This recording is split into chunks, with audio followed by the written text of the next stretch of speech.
तो गाइस सभी को जय मां सरस्वती। गाइस आज हम फिर से आप सभी लोगों के लिए लेकर आ चुके हैं इंपॉर्टेंट जो क्वेश्चंस की क्रम में आज हम आप सभी लोगों के साथ डिस्कस करने वाले हैं कुछ महत्वपूर्ण न्यूमेरिकल प्रश्न।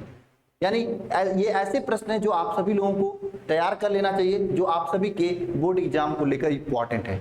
आप सभी लोगों को इन सभी क्वेश्चंस को अपने से देखना है। हालांकि मैं सभी क्वेश्चन का सलूशन कराएंगे, लेकिन मेरे कराने से पहले एक बार अपने से ट्राई करना, सोचना दिमाग में क्या आप लोग कर सकते हो और उसका आंसर कितना आएगा। ये कमेंट बॉक्स में हो सके तो सभी लोग कमेंट कर देना, ठीक है। इसी तरह से मैं आपको डेली एक 60 वीडियो बना के दिया करूंगा, जिससे आप जो पढ़ चुके हो उसके 5 question, 10 question, 5 question, 4 question, 5 question करते करते पूरी चीजों को हम लोग डेली रिकॉल करते रहेंगे, ताकि चीजें भूले ना एग्जाम तक आते आते, क्योंकि ये भूल बहुत जल्दी जाता है। इसका एक ही काम है प्रैक्टिस करना। अब प्रैक्टिस आप लोग अकेले कर नहीं सकते, तो हम आपकी करा रहे हैं, बशर्ते आपको डेली डेडिकेशन से देखना है। मैं भी कोशिश करूंगा डेली देने की। मान ली किसी दिन कोई काम वगैरह आ गया तो नहीं दिया, तो फिर अगले दिन देंगे, ठीक है। तो चलिए स्टार्ट करते हैं। गाइस हम आप सभी लोगों की तैयारी इस शिखर बैच में बहुत ही बेहतरीन तरीके से करा रहा हूं। गाइस आप अगर इधर उधर जा रहे हैं, भटक रहे हैं, कोचिंग जाना आना समय पास हो रहा है, तो आप लोगों के लिए एक बेहतर बैच होगा जो कि अल्फा इंस्टीट्यूट एप्लीकेशन पे चल रहा है, वो भी सभी सब्जेक्ट का, जहां पर आपको डेली लाइव क्लासेस दी जा रही है। लाइव क्लासेस होती हैं जो लाइव जो क्लासेस होती है वो लाइव डाउट क्लासेस होती है, जिसमें आपको जो भी पढ़ाया जाता है ना, अगर आपको मान लीजिए बीच में कोई चीज नहीं समझ में आई तो उसके लिए आपको एक हैंडरिंग का ऑप्शन होता है, उसे टच करके आप मुंह से बोल के क्वेश्चन पूछ सकते हो। साथ में डेली क्लास नोट्स पीडीएफ दिया जाता है। पीडीएफ में क्या होता है, पीडीएफ में आपको जो पढ़ाया जाता है उसका नोट्स होता है। नोट्स के साथ साथ में आपको क्वेश्चंस, टॉपिक पे रिलेटेड क्वेश्चन, जिसे हम लोग डीपीपी कहते हैं, डीपीपी मतलब डेली प्रैक्टिस पेपर की टाइप के क्वेश्चन होते हैं। उसके साथ साथ में आपको डेली क्लासेस का असाइनमेंट भी दिया जाता है, क्वेश्चन के फॉर्म में जो सब्जेक्टिव क्वेश्चन। इस तरह से आपकी पूरी बेहतर तैयारी कराई जा रही है। सैटरडे के दिन ऑनलाइन टेस्ट आपको लिया जा रहा है, ताकि आपकी तैयारी बेस्ट हो सके। और नीचे मेमोरी चार्ट जो कि आपके लिए बहुत ही बेहतरीन है, वो भी सभी सब्जेक्ट का। मेमोरी चार्ट का मतलब यह, जो सब्जेक्ट आप पढ़ रहे हो, कोई भी चैप्टर पढ़ रहे हो, तो चैप्टर क्या जल्दी भूल जाता है। सबसे बड़ी प्रॉब्लम ये होती है भूलने वाले। तो भूलने से रोकने के लिए पूरे चैप्टर को 2 से 3 पेजों में करके एक बार रिकॉल के लिए आपको मेमोरी चार्ट दे दिया जाता है। ये पूरे कंप्लीट सिलेबस को कराया जा रहा है, थियरी प्लस इंपॉर्टेंट क्वेश्चन के साथ में बहुत ही बेहतरीन तैयारी कराई जा रही है। आप सभी लोग अल्फा इंस्टीट्यूट एप्लीकेशन को डाउनलोड करके इस शिखर बैच को ज्वाइन कर सकते हैं। नीचे नंबर है, नंबर को भी आप इस नंबर पे कॉल करके 930 577 1375 पे कॉल करके जानकारी ले सकते हैं और मेहनत के साथ में अपनी तैयारी कर सकते हैं। तो चलिएगा, आज का पहला क्वेश्चन आप सभी लोगों के सामने, एक कूलाम में कितने इलेक्ट्रॉन होते हैं? बताइए, एक कूलाम में कितने इलेक्ट्रॉन होते हैं? सबसे पहले आप लोग खुद से सॉल्व करने की कोशिश कीजिए। कितने लोग कर पा रहे हैं ये बताइए जरा मुझे।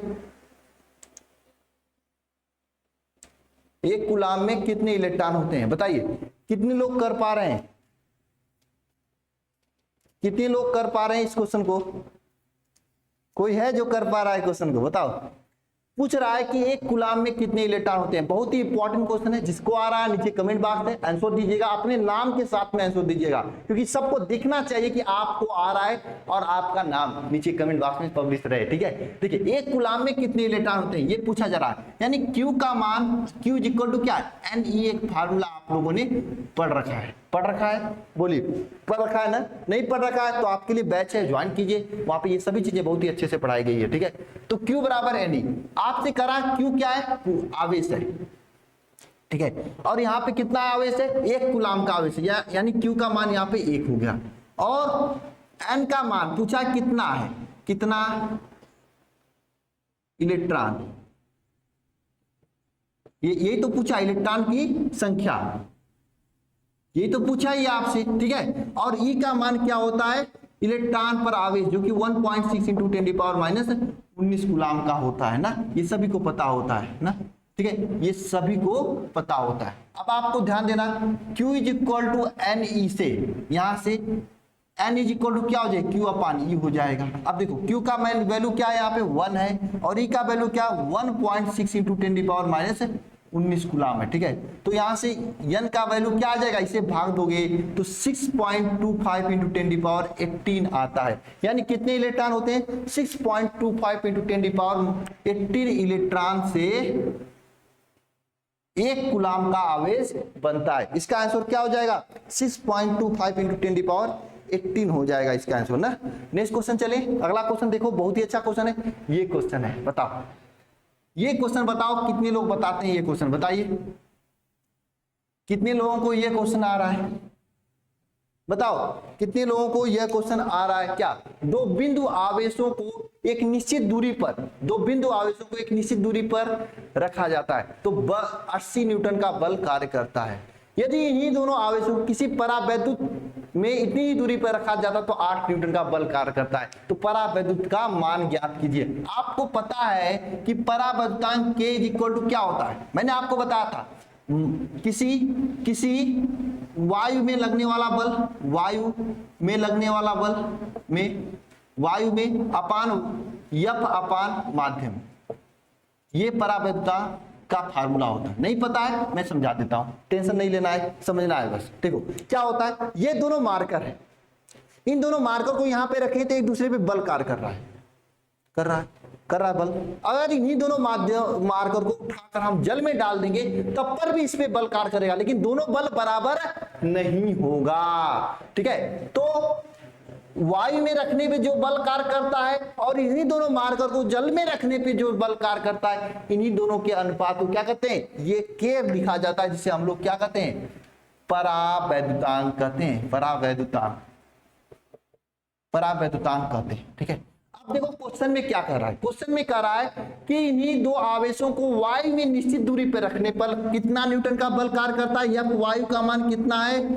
80 न्यूटन का बल कार्य करता है। ठीक है, अब इन दोनों को उठाकर हमने किसी माध्यम में रख दिया। अगर यह माध्यम में रख दिया इसको तो कितना न्यूटन का बल कार्य करेगा?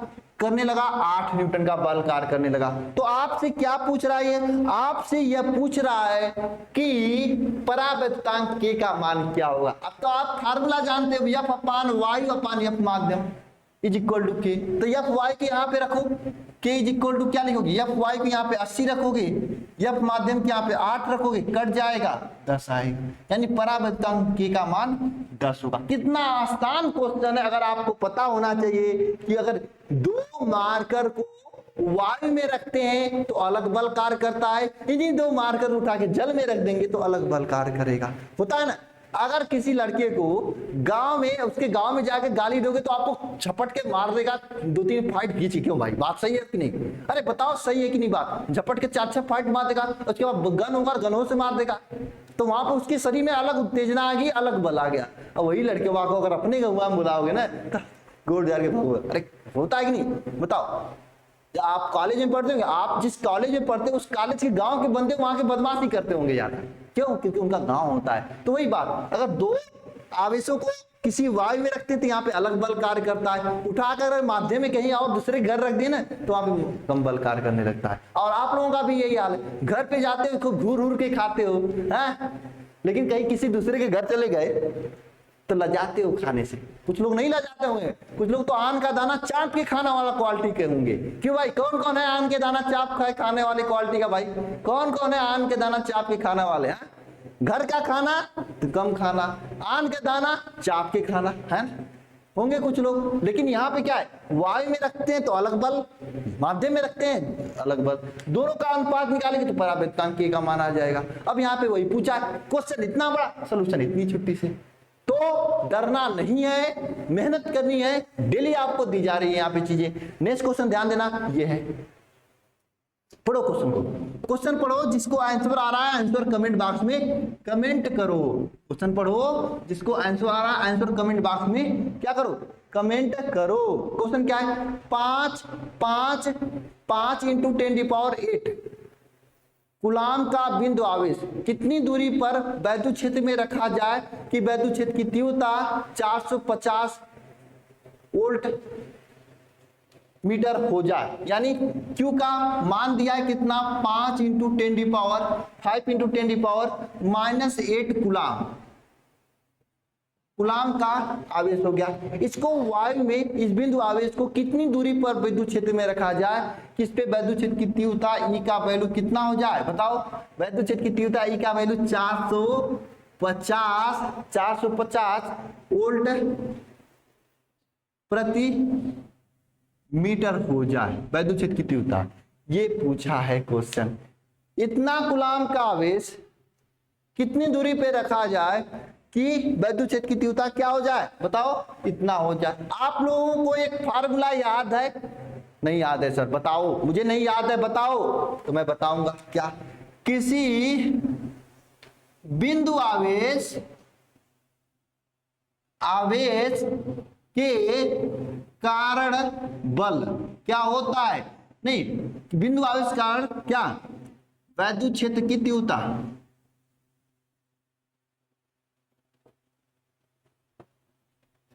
क्या होता है, किसी बिंदु आवेश के कारण वैद्युत क्षेत्र की तीव्रता E इज इक्वल टू क्या होता है, E इज इक्वल टू होता है 1/4 pi epsilon not Q upon R square. एक तो यह फार्मूला होता है, और किसी आवेश के कारण वैद्युत क्षेत्र की तीव्रता का, ये फार्मूला मैं दोनों याद करा दे रहा हूं, ध्यान रखना। किसी आवेश के कारण, आवेश चलो जान दो, इसको नहीं, ये दोनों बताएंगे कंफ्यूज हो जाओगे, आप बता देना, या Q is equal to F upon Q वाला फार्मूला एक बार कमेंट बॉक्स में कमेंट करना। तो ये होता है, यहाँ पर आपसे क्या दिया है, Q का मान दे रखा है, कितना दे रखा है, 5 × 10⁻⁸ कूलम का।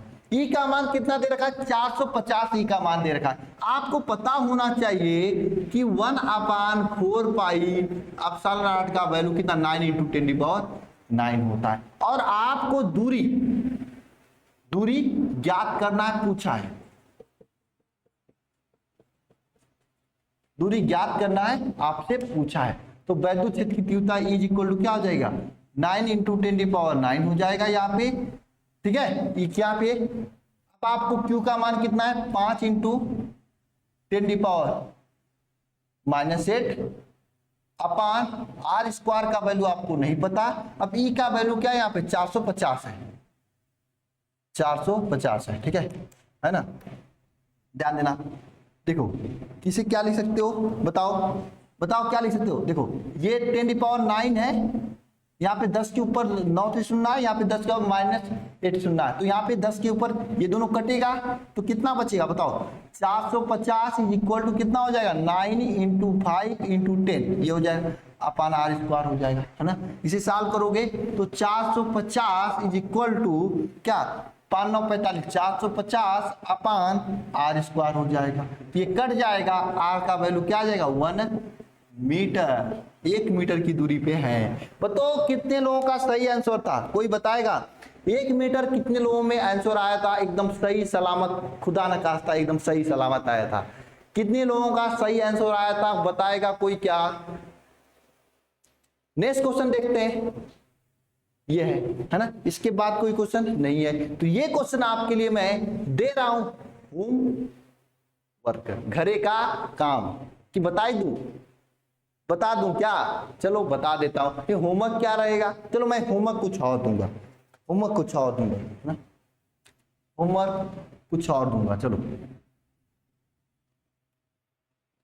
हो गया, नोट कर लिए, ये वाला क्वेश्चन सॉल्व करते हैं अब हम लोग। चलो पढ़ो, जितने लोगों को क्वेश्चन आ रहा है नीचे कमेंट बॉक्स में आंसर कमेंट करेंगे भैया। जितने लोगों को क्वेश्चन आ रहा है नीचे कमेंट बॉक्स में क्या करेंगे, क्वेश्चन का आंसर कमेंट कर देंगे। पढ़ो क्वेश्चन क्या है, एक विद्युत द्विध्रुव जिसका विद्युत ध्रुव आघूर्ण कितना है, विद्युत ध्रुव आघूर्ण टाउ का मान कितना दे दिया है, टाउ का मान दिया है 4 × 10⁴ वैद्युत द्विध्रुव आघूर्ण ना, जिसका वैद्युत ध्रुव जिसका द्विध्रुव आघूर्ण, यानी द्विध्रुव आघूर्ण P का मान दिया है। P का मान कितना दिया है, 4 × 10⁹, 4 × 10⁻, क्या दिया है बताइए, 4 × 10⁹ कूलम सेंटीमीटर दिया है ना, कूलम सेमी हो जाएगी, ठीक है। ये दिया है, देखो क्वेश्चन में क्या दिया उसको पहले लिखते हैं, ठीक है। उसके बाद एक समान वैद्युत क्षेत्र में 30 अंश के कोण पर, थीटा का कोण दिया है कितना, 30 अंश के कोण पर, 30 अंश के कोण के पर वैद्युत क्षेत्र में जिसका वैल्यू, वैद्युत क्षेत्र E का वैल्यू कितना है बताओ, वैद्युत क्षेत्र में जिसका वैल्यू है 5 × 10⁻, कितना 24, 10⁴ नहीं, 24 नहीं, 4 न्यूटन प्रति कूलम के क्षेत्र में रखा गया है। तो विद्युत द्विध्रुव आघूर्ण का मान ज्ञात करना, द्विध्रुव आघूर्ण, विद्युत बल आघूर्ण यानी टाउ का मान ज्ञात करना है। क्वेश्चन क्या फिर से पढ़िए, एक वैद्युत द्विध्रुव जिसका आघूर्ण दिया है 4 × 10⁹ कूलम सेंटीमीटर, ठीक है। कूलम वहां पे मिसिंग हो गया, मिस प्रिंटिंग हो गया, ठीक है। टीसन्स के कोड पे रखा गया है। वैद्युत क्षेत्र का मान 5 × 10⁴ न्यूटन कूलम है। तो टाउ का मान यानी द्विध्रुव का बल आघूर्ण ज्ञात करना है। टेंशन कैसे लगाओ क्वेश्चन, आपको एक फार्मूला पता होगा, टाउ इज इक्वल टू क्या, पी साइन थीटा। आसान क्वेश्चन है।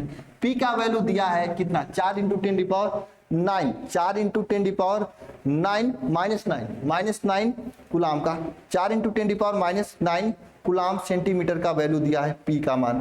ठीक है, पी ई का मान दिया है क्या, 10 × 5 × 10⁴ दिया है। साइन थीटा का वैल्यू क्या दिया है आपका, टीसन्स दिया है। सबका वैल्यू रखते हैं। पी का मान कितना, 4 × 10⁻9। ठीक है, ई का वैल्यू 5 × 10⁴। ठीक है, साइन थीटा का वैल्यू क्या हो जाएगा, साइन टीसन्स। ठीक है, ये टाउ का वैल्यू निकल रहा है। टाउ इज इक्वल टू क्या हो जाएगा, 4 × 5 = 20। ठीक है, 20 10⁻9, यहाँ पे बचेगा 10⁻−5 × 1/2। साइन 30 का मान 1/2 होता है। साइन 30 का मान 1/2 होता है। ठीक है, 20 ये 10 कट जाएगा, तो टाउ का मान कितना आ जाएगा, 10 × 10⁻5। आंसर कितना आएगा, 10⁻, बताओ, -4। ये टाउ का वैल्यू आएगा, इतना बल आघूर्ण आएगा। कितना, टाउ का वैल्यू क्या है, 10⁻4 न्यूटन मीटर, ये बल आघूर्ण आएगा। अब हो गया होमवर्क का काम, जिसे आपको कमेंट बॉक्स में कमेंट देना है। एचडब्ल्यू का, एचडब्ल्यू में आपको वैद्युत क्षेत्र ई का वीमा कमेंट करना है। वीमा क्या, वीमा नीचे कमेंट करना है। और जो गॉस का नियम होता है उसमें जो वैद्युत फ्लक्स फाई का भी वीमा आपको कमेंट करना है।